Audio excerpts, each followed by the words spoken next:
Thank you so much for joining me today. I'm so excited to talk about your who and not your do today. So the first thing I just wanted to ask is, I think a lot of us have seen the series that you did with More Than Mean. You've done a lot for women in the industry, and you've talked a lot about the harassment that women face, but what's the biggest challenge that you had to overcome as a person instead of as a reporter? Oh, that's interesting. I would say it's twofold. Number one is that there was always this feeling like deep within me that I had this sort of it that I needed to make it in this industry. I understand it's competitive. And actually growing up, I wanted to be a comedian or an actress. I wanted to be on Saturday Night Live. And so, you're sort of always watching the people that quote unquote make it, and they have this thing about them. And so, especially growing up, I was kind of nerdy. I had frizzy hair and braces. I was like kind of uncomfortable with how tall I was. And I was not popular with the boys. So I kind of thought of everyone on TV, even the sort of character actor people, as much more a part of their body and like more secure with themselves. And so I wasn't sure if I would ever be confident enough just in that part of my life to make it. I think I had to get past that a lot in order to, to be willing to put myself out there and believe that other people would see that in me. Because if you don't see it in yourself, it's hard to ask other people to see it. So I had to really kind of fake it till I made it about the sort of confidence side of things. And then I would say, just as a person in the industry, not so much as a reporter, but just I grew up with my mom and dad are law partners together. I was a Division I athlete, especially up until a certain point. I could beat every boy in the races. I could beat every boy in the pizza eating contest. Like, I didn't see myself as less than ever. And I think part of that's also, you're 6 feet tall when you're 12. So you're taller, you're stronger, you're faster, you're smarter. You're like, I just like from a young age was like, I can do anything. And so it wasn't until I left college and all of a sudden I'm out in the real world, all the things I'd heard about as far as gendered treatment or lack of opportunity or expectation or how people see you started to come true. I'd been in these bubbles, these insular bubbles, where who I was and what I'd accomplished sort of spoke for me. And you get out in the real world.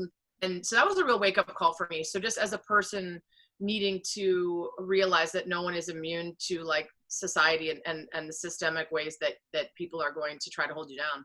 So originally, when everything with Colin Kaepernick first happened and he sat, you had said, like, you have to realize, you're talking about growing up in Chicago, and you said, like, you have to realize at some point, just because you're not personally involved with it doesn't mean that you shouldn't care about it. So when did that kind of take place for you? And like, what experiences opened your eyes to kind of that mentality and allowed you to come forward in that way and try to be a voice for some of those people? Yeah, so I grew up in Lake Forest, about 45 minutes north of Chicago. It is extremely wealthy and extremely white.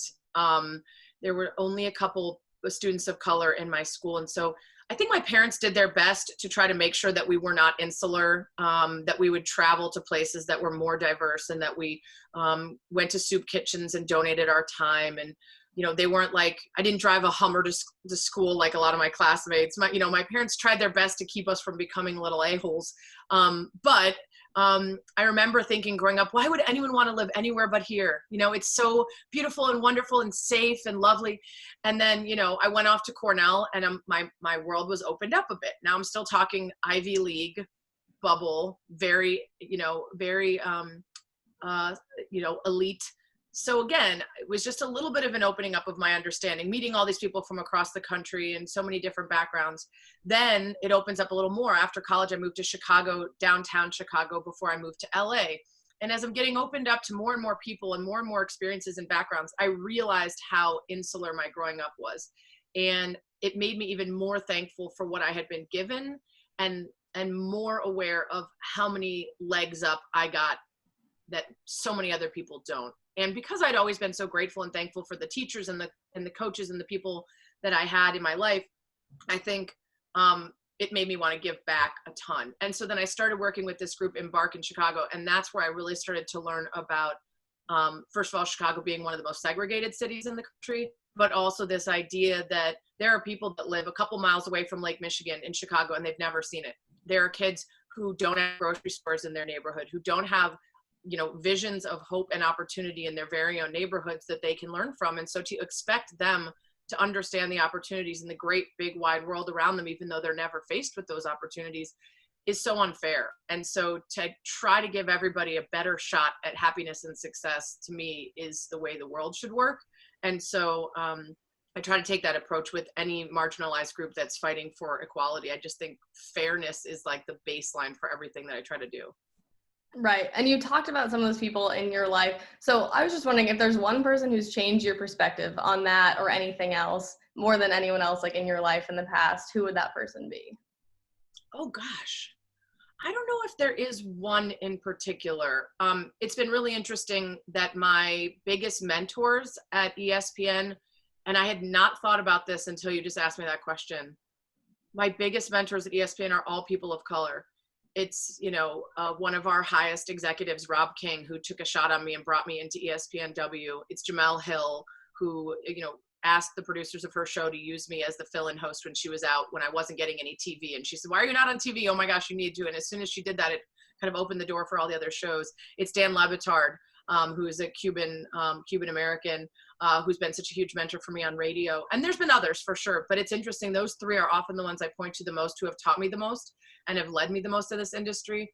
And it's never occurred to me before that they're all people of color. I would say, just in terms of fairness and equity and the need for more equal opportunity for everybody, regardless of their status economically or otherwise, I think being on the board for that group, Embark, which helps South and West Side Chicago public school students learn about things outside of their neighborhood, jobs, opportunities, interview practice, school prep, etc.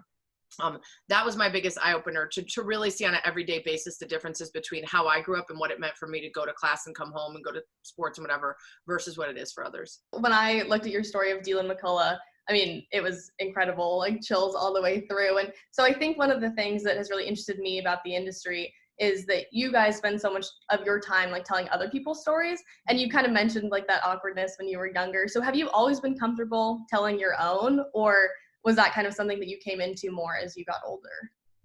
Oh my gosh, everyone who's ever met me would laugh at this question, because I need to constantly remind myself to stop telling my own story. Like, it's not about you, Sarah.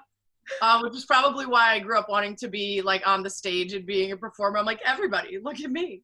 Which is why I was saying it was a really weird mix of like having this something inside me that told me, you can do this, like you're the star, you should be on stage. And then the other half of me being like, you do not have it. What are you doing? Like, get a hold of your life. So yeah, I've always had to balance like extreme confidence in some areas with not being sure of myself in others. But yeah, I think both my parents are lawyers. There was a lot of playing devil's advocate in the house, or like, explaining why, or like we didn't like debate, but I just think everything was done with like a logical reasoning and base behind it. And so if something wasn't right, I always felt like I was okay standing up and speaking out on it. I always felt like I was going to say what I felt was right and truthful, whether that happened to pertain to me or to other people. And so yeah, I think actually what's interesting in this industry is balancing when to make it about you and when not to. It used to always be not about you, but there's so much competition in the industry. There's so many places to hear your sports from, to read them, to listen, to watch,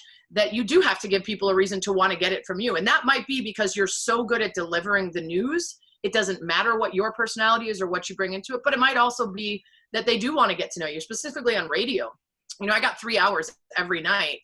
And so people want to know about me in addition to what I'm talking about. Then on TV, there's a little bit more of a balance of, just talk about the topics, maybe involve yourself a little. And then in writing something like Dylan's story, it's not about me. There's nothing about me in there, and it shouldn't be about me. And so I think you do have to, and you can balance all those things. It does not have to be one or the other, unless you're in one of those gigs like, beat report type, breaking news, Adam Schefter type, where for the most part, it's about the news that you're providing and not your opinion. Thankfully, I chose the path that's all about opinions, because I'm Sorry, I think we froze a little bit there. But thank you so much for sharing more about your who. It was great to hear, and I was so interested to hear about that. So thank you so much for your time.